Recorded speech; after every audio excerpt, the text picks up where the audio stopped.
Hello, and welcome to the Professor Podcast with Ruth and Claire. Each episode, we talk about a particular topic in the life of a professor. We are tenure-track faculty members in the sciences, working at a primarily undergraduate university in California. The purpose of our podcast is reflection, so we bring something we think is working and something we're working on to discuss. Hello, and welcome to the Professor Podcast with me, Ralph. And me, Claire. Today we're going to talk about happy and productive workflow. But first, Ralph, how was your week? It was a great week. I was fortunate to spend a lot of time with you. Uh-huh. The thing that I wanted to share was that I've been utterly fascinated in the subject of footwear and specifically sandals. And Very fascinated about sandals. Yeah, Claire would know that I've been talking about sandals. And Claire and I both went for a run yesterday. She was the, what do you call it, when you're doing a test and somebody does the normal thing? The control. She was the control, wearing shoes and socks, as one thinks customarily to do in running, in a running outing. But I was wearing tiny little thin sandals and no socks. Super thin. Like less than a centimeter. Yeah. And it was cool. I'd been running in them. Claire knows this already, but I'm speaking to you listeners. Uh-huh. I've been running in them, but kind of doing mostly, roads and doing regular routes that I normally do. So I sort of know. But this was like a first big day. I forget how many miles we actually ran, something like 12 or something. Mm-hmm. But it was off-road, on-road, gravel, single track, et cetera, et cetera. And that's the last outing. But just generally across the board, I love everything about sandals. I love going to the grocery store in sandals. I got socks that have toes so that I can stay warm but still wear sandals. So if any of you listeners are into sandals, email contactprofessorpodcast@gmail.com. Claire will put you in touch with me, and we can talk about it. What's your favorite kind of sandal? Currently, I'm wearing Xero sandals. I think they're called. Maybe they're just called a cloud or something. I don't know. They're very thin though. Super thin. And I have some new ones that are supposed to come tomorrow. Ordered on the interwebs, and those are Luna brand. The model is the somethings. Oh, Leadville Pacer. That's what they are. Cool. What about you, Claire? My week was good. One thing that I wanted to talk about was that I reread one of my favorite books, which was Crosstalk by Connie Willis. So Ralph's been hearing me rave about that book. It's satire, sci-fi, rom-com, I believe is all the adjectives that are on it, which is awesome. Is there any order to those adjectives? I think I might have said them in the wrong order. What would be the right order? This is your second chance. Set the record straight. I'm not sure what it is. Sci-fi first, Satirical, sci-fi, rom-com. Is that the same order? Anyway, it's got all those attributes, and I just really, every time I've read it, maybe read it 3 times, I just get like so immersed in it, and I'm so thinking about it all the time. And it came up a few times thinking about workflow this week, because I did spend some time dedicated to reading it that I kind of took from my work, and that was really, really nice for my happiness. Yeah, and maybe it was inverse. It was counterintuitive, perhaps. Yeah. Uh-huh. It maybe made you do better. Yeah, it was great. Transition. Yeah. What a great transition. So I have a quote today from Tony Robbins, one of my favorites. And here's the quote. "The message of being overwhelmed is that you need to reevaluate what's most important to you in this situation. The reason you're overloaded is that you're trying to deal with too many things at once, and you're trying to change everything overnight." Which is so true. And I remember hearing him say something like the fastest way he knows of to get overwhelmed is to just look at a full to-do list. And so good reminder to got to do not this do that. and this and this. But I'm already doing this. Yeah. I still had to do that thing I didn't do yesterday. Yeah, exactly. So that's not the way into a happy and productive workflow. I don't think. Yeah.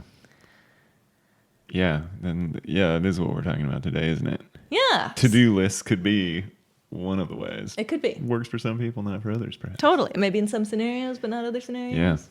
Indeed. So, yeah. Indeed. So what's working for you in terms of happy and productive workflow? I have been doing something I feel like has been mentioned thousands of times, but sometimes it takes that many times. It does. To dig in your brain of early in the day. Let's call it morning. Sometimes it's called morning. I try to do something that let's call it the crux of the situation. So in my case, it's like I sort of vaguely call it music time, but it's something where like, well, whatever it is that I need, but I'm hesitating to use that word because need kind of feels like I'm relinquishing control over what it is that I'm trying to do. It's not. I don't need to do it. You have chosen to do it. I'm choosing to do this. Yeah. You might even go so far as to say is I want to do this. But what I'm trying to say is that like early in the day, do that and set.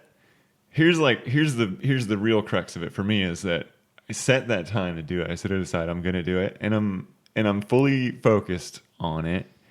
Now, easier said than done, I would say. Everybody says, "Oh yeah, focus is a great thing," right? But the challenge sometimes that happens to me, and why this is, well, I'll get to more about what I'm doing specifically once I explain this. The challenge for me is often like, yeah, but when am I going to do all the other stuff? How can I focus when I've got all these other things I need to be sure I get to? Is that, yeah, it's kind of a way to put it, but it can even, for me, be like, when am I going to, I don't know, buy new sandals, research fun sandals to wear, which is like not a productive, like musicians don't need sandals.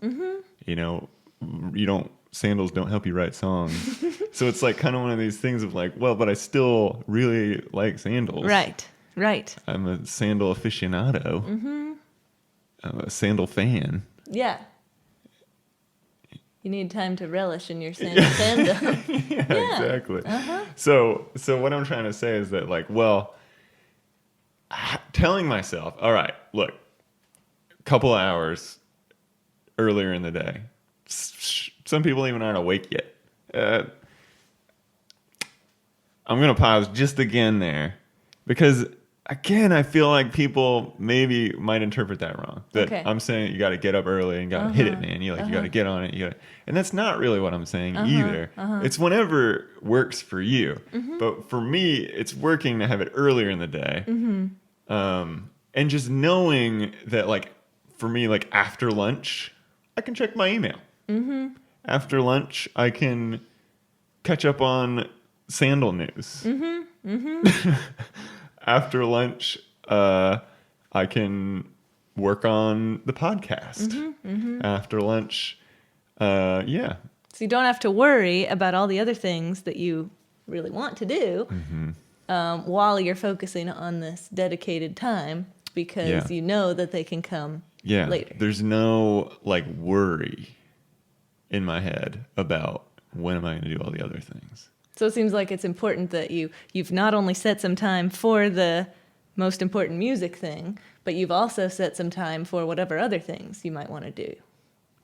And in my case, and it really is something that's sort of like unscheduled. Like there is unscheduled time later in the day when I can goof about. If you hardcore productive people out there might scoff at such a term, but it might be productive time. Yeah. And sometimes goofing about it's very necessary for whatever you might need to do. But yeah, in my mind, it helps to think about it as goofing about, because that means that I'm not just living some dreary life, grinding away at the songwriting mines, and I do. So it's working well for me. I will admit that there can be a place for like grinding. Years ago, I had a project that I called Song a Week. And it was very productive and it was very rewarding. And it did, there was that deadline of like, I got to get this done. And it helped, pushed a lot of stuff out and helped me hone my craft. But now I want to do better things, honestly. And I'm going to take my time. Well, that makes a lot of sense to me. And I think, like you're talking about, you need some time to research sandals. And maybe the analogy for me is reading Crosstalk by Connie Willis. And there was a day last week when I really wanted to read Crosstalk. And it was, Wednesday morning or something. I had things to do. And I decided, hey, I don't have anything scheduled the last hour of the day. What if I left an hour early and read? And that was really motivating, because then, at 3:30, I wasn't like, oh, I'll go make a snack. I was like, I only have half an hour before this 4 o'clock end that I'm planning to leave. So I need to be chugging away at anything else I want to finish. And so I had a really productive day. And then I got a whole hour of reading this book that I really wanted, which was really relaxing. And so it was really actually very nice. And so, I don't know, it seems like that's a very similar thing to what you're talking about having the scheduled time for the thing you need to work on, want to work on, chose to work on, and then also the scheduled time for, you could call it goofing off, or you could tell it sandal time or book time or whatever it might be that you also need. I don't know. I like that sound, sandal time. Yeah, no, that's great. For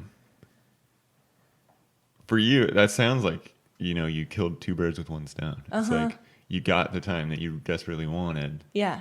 To I don't know, all the myriad benefits that come from reading a good book. Yeah. And it also, you felt kind of jazzed. You were pumped to like get all the stuff you I don't know. I'm trying to avoid that word need again. It was really motivating to help me stay excited about the things I was working on, because it didn't seem like, oh, I'm going to have to work on these for the whole day. It was like, oh, I'm going to get these done and then go do this other thing I wanted. And it wasn't like, again, I don't want to just say, this is kind of like the need and want thing that you're talking about. It's not like I had this carrot of reading the book and so I was able to drudge through all this other stuff. It's more like I did want to do both and it didn't seem possible. But by choosing to just shorten the work time a little bit and dedicate some time to this book, then I was able to be like extra productive in the work time, and I was enjoying those things in the work that I had decided to do, and I was enjoying the book. It was just better. It wasn't like, oh man, this work is so annoying because it's keeping me from my book, because in fact I was able to do both. Which sounds weird to say, because it sounds like it's a non-essentialism thing, but it really was essentialism. I was picking the things to do in the workday, and I was picking the book to do. Like, I was being very intentional about what I was spending my time on, and that worked really well. Yeah. Yeah. I feel like I could say a million things. Can I add like one quick question? Yeah. Hopefully quick. I'm just thinking about like, sometimes I imagine like for you, perhaps like grading homework or something like that. That is kind of a dredge. Yeah. Well, these are like. Is that where you were going? No. But yeah, perhaps that's a good. It's part of the answer. What I was going to say is like, there are things that are very much like, you just got to slam through these things. Yeah. But like something else, like maybe, this is me. I'm quoting. I'm pretending like I'm you. Okay. You're like, lecture went pretty well, But I think more people might benefit if we did, I don't know, maybe a worksheet, maybe some kind of active learning thing, maybe et cetera, et cetera. And these are kind of like, I would call them like creative or like Yeah. it's less obvious what your next step is. Do you think this scheduling is different when it comes to, okay, now it's time to grade, or Yeah. I need to figure out what I'm going to do Totally. for this subject or something? I think, yeah. I think the creative improving my class in whichever way I want to work on is very, like, doing that is if I have a mindset where I'm relaxed and feeling like I have plenty of time, that happens really naturally and is really fun. And if I'm feeling like, man, that class didn't go that great, but I don't have any time to think about that, I got to be grading these things, then that's not conducive to happiness or productivity or improving the class. Maybe I get the things graded, but I'm mad about it. So I think, yeah, scheduling them, yes, I think you're right. The homework, like grading something needs to be, it's like a task. Like, I will decide if that's the next thing I'm doing or not, and if it is, I'm going to try to do it all the way through. And if it's more of an idea, I might jot down some notes like, oh, think about, like maybe I just make a note like, oh, this lecture took a little long getting to this point. Maybe we should just condense this into something else so that we can really focus on this other part. And I just leave a note for myself for next year. Or maybe then I think about it and I'm like, oh, let me try making that into a worksheet. I feel like, if I may, kind of what you're saying is almost that like the book reading time, the quote, goofing off time is maybe more conducive to that. But that is an important part. It is not just goofing off. It's not just goofing Though off. I still think it's helpful to think of it as goofing off. Okay, yeah. You get what I'm trying to say? That you when you're reading or when you're like at brain practice with your husband and wife garage rock duo. Called Ralph and Claire. We're on Spotify. Don't actually spell out ampersand. That you do. We've been in practice, and you've been like, I just need to write something down real quick. Totally. It's like it's your mind is allowed to flip. I think that's true. I think that's true. I think, yeah. And I completely agree with that, and I'll add to it that for me, I've recently realized that the to-do list is the opposite of being conducive for that. Taking some time to let my mind think about something else, reading, band practice, being in the shower, whatever it might be, that's conducive to having these creative improvements to my class, these new thoughts, feeling like I can come up with something and I'm in control of my class. Those are all conducive to that. Having the to-do list destroys all those thoughts for me because I look at it and I'm like, oh my goodness, I have so many things to do, fastest path to overwhelm. I don't have time to think about improving things. I just need to get along. Yeah. So, it's a slippery slope too. It is. So I'm all in favor of writing down a few things just to remember to do them, but having a long to-do list is not helpful, or at least not having it right next to me while I'm trying to do something else. Same with my email. If I have those open or near me while I'm doing something, I've already decided what I'm doing. I shouldn't be looking at all these other things that I could have chosen instead that I could be worried about not doing. I can look at those when I'm deciding what to do next. I'm a big fan of the idea that like important things will be obviously important. If you don't need to. You don't really need a hardcore to-do list. I've been known to throw away many to-do lists. It happens quite regularly that I'll write down a to-do list and I'll look at it and it'll stress me out and I'll get mad at it and I just decide like, you're not the boss of me, and I tear it in half and throw it in the trash can. But interestingly, what I have been doing, I was going to say doo-doo, but that sounds like poop. What I have been doing is a poop joke on the podcast. Is that okay? That's okay. Is I do have a list.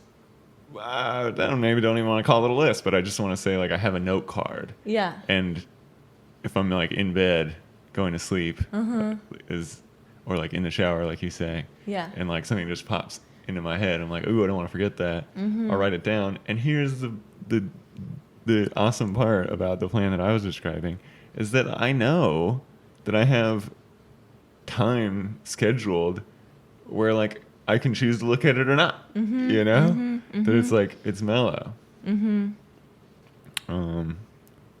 Yeah. I realize it's easier for some lifestyles than for others. Sure. But it all comes down, whatever your lifestyle is, to essentialism, I guess, and picking the things. And if one of the things is having some freeform time, then that's one of the things. I think so. I think essentialism could be interpreted a little more strict than that, and I would argue against that. But yeah. Yeah. Well, this is interesting. We've kind of covered everything I wanted to talk about except for a couple things. So let me just kind of go through the couple things that we didn't hit. This is what works and what you're working on has already been talked about. Exactly. Okay. So let's roll it all together here. Yeah. So a lot of things that's working for me, I've kind of talked a lot about on the podcast already.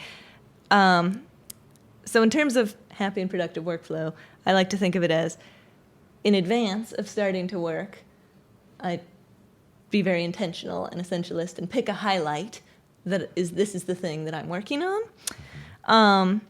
Then during this working on this thing that I picked intentionally, reminding myself periodically to do one thing at a time.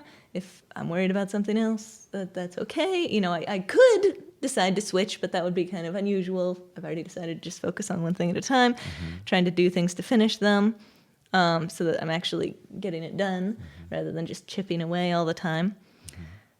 And then the moments, and those are things that I've talked about before. And then I was just thinking today about what about the moments when I lose the happy and productive workflow and something goes awry? Because that, of course, happens. And do you mean sort of externally, like something big comes up, or internally? I'm talking more internally. Like, you know, I was trying to be intentional and doing one thing at a time, but suddenly I found myself doing 3 things and they weren't the thing that I had decided to do, and something went off the rails along the way. The pits are sweaty, the mouth is dry. Yeah. You're running around like a chicken with your head cut off. I don't feel relaxed. Yeah, exactly. So when that happens, the couple things that I've been thinking about are I have an inspiring book on my desk, and if there's a few minutes, or if if I have a few extra minutes between things, or if I'm feeling overwhelmed, like I slipped up along the way, I grab that book and just read a little bit, and it could be anything, but the one that I'm finding really inspiring is Badass Habits by Jen Sincero, so that's the one I have. And then also just remembering to stop if I feel overwhelmed. Like, it's when you're overwhelmed, you really feel like you have to keep going. So like being explicit, like, oh, if that's the feeling you're having, step away, read a little bit, stretch, do something, look outside, and it's the opposite of a waste of time, even though it might feel like a waste of time in that moment. And it's just been really interesting to me to realize, like, sometimes we've kind of talked about the concept of the clouds part and suddenly everything makes sense and you're like, oh my goodness, I understand. I don't even understand why I would be stressed about things. I have achieved enlightenment. Exactly. And then the next day, it could be gone. Yeah. And so that's actually what I'm working on, is trying to have more days of those achieving enlightenments. And so following the system and, remembering to take the time to go read a good book, even if I'm busy, maybe especially if I'm busy. Yeah, that could have been your quote. That could have been my quote. You were telling me that the other day. What is it again? Yeah, Jen Sincero, I think, was quoting somebody else, but I only remember that it was from Jen Sincero. Yeah, it was like a quote at the beginning of a chapter or something. And it was like, you should meditate for an hour every day unless you're really busy, and then you should meditate for 2 hours every day. And that's pretty good. Something's out of whack. Yeah, exactly. Yeah. Exactly. So if I am feeling overwhelmed, that's maybe the moment when it's extra important to take some extra time for reading or whatever it might be. So I was kind of trying to figure out, because I had a day last week where I had that clouds parting, enlightened, man, I don't even understand why I would be stressed about anything moment. Yeah. Day. It was a whole day, actually. And I was like, what's the formula? And a couple of the things were I had taken a lot of time for reading, and I had not been looking at my to-do list or my email. I was in lab a lot with my students, and I was doing things as I thought of them and as they came up, rather than And something by that, some list. that you decided is obviously high priority. Exactly. That Exactly. your student's lab is. So I wasn't trying to do 20 things at once. I was like, I'm doing this lab, and when they're... That sounds like flow state. It was more flow state, exactly. Yeah. Like somebody said, oh, it'd be cool if this periodic table were hanging up. And I was like, okay, that would be cool. I agree. I've actually been thinking about doing this for a while. If the students want that too, let me figure out how to do that. And I just did it at the moment that I wanted to do it, which was really nice. Yeah, cool. Yeah. So anyway, that's the nutshell of the things I'm working on that most of which we'd already talked about, actually. Yeah, that's a great list. I was thinking way back to the highlight. Yeah. You've talked about the highlight on the I love the podcast before. highlight. I don't think I've talked about the highlight. I think here's what blows my mind about the highlight. There's two aspects to it, right?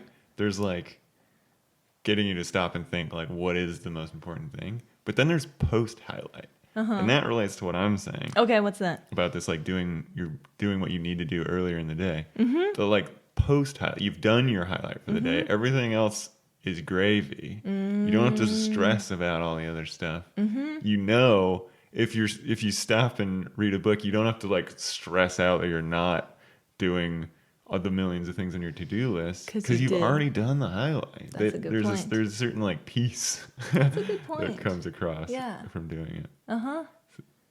Yeah. Oh, should we like describe more precisely what the highlight is? Well, I think of the highlight, it kind of folds in intentionality and essentialism and all that. But the highlight to me is picking the thing that you're working on that day. And, you know, there might be some meetings, there might be a class, there might be whatever. But in between those necessary scheduled activities, the highlight is the thing that you are working on and coming back to. And if you get to the end of the day and you worked on it, you know it was a successful day. Yeah. Do you have any thoughts to add? Yeah, I think it's intentionally having a more narrow goal. Like this is the thing that I'm going to get done. Yeah. That's doable. That's important. Sure.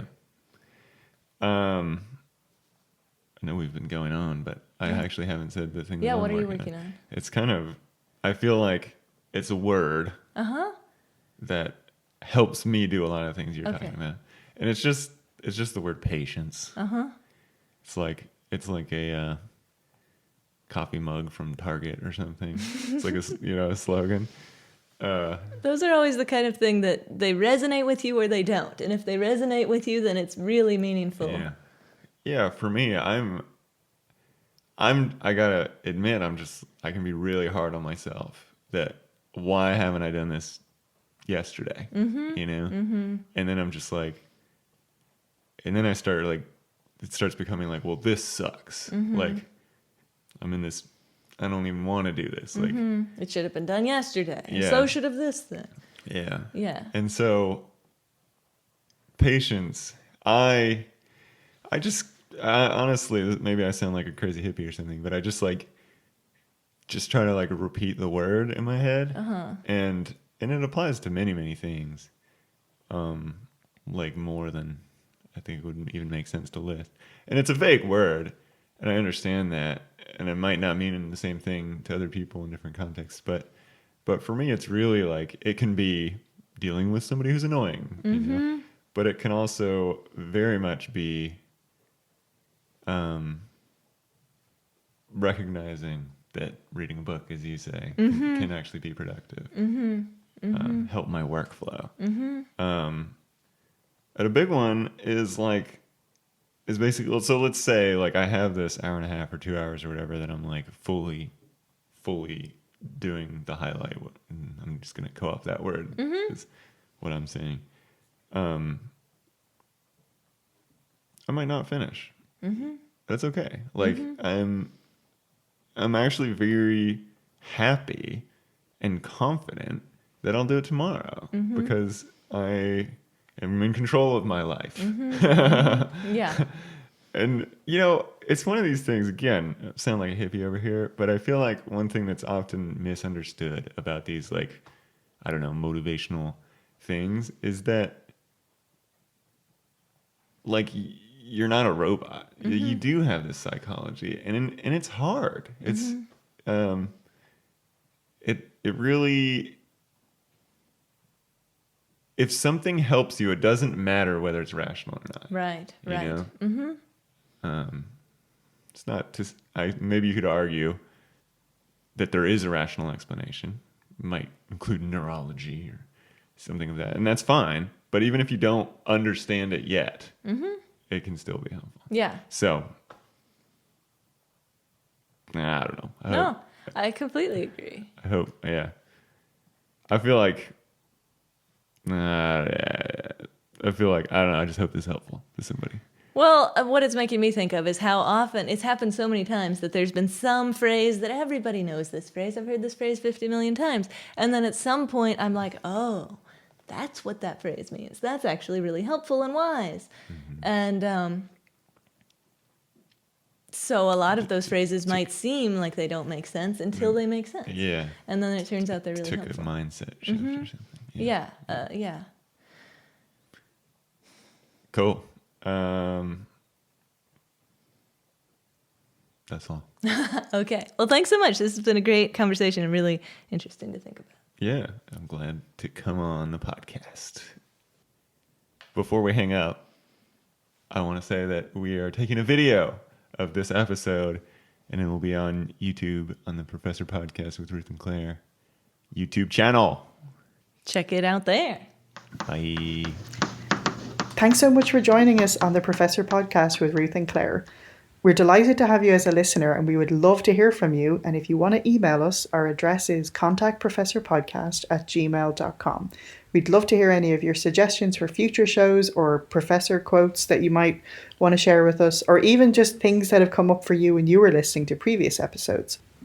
And if you've been enjoying the podcast, we would love if you would spread the word. So the best way to spread word is by telling people you know if you think they should listen to it, or you can leave us a review wherever you listen to your podcasts. Thanks so much for joining us, and we'll see you next time.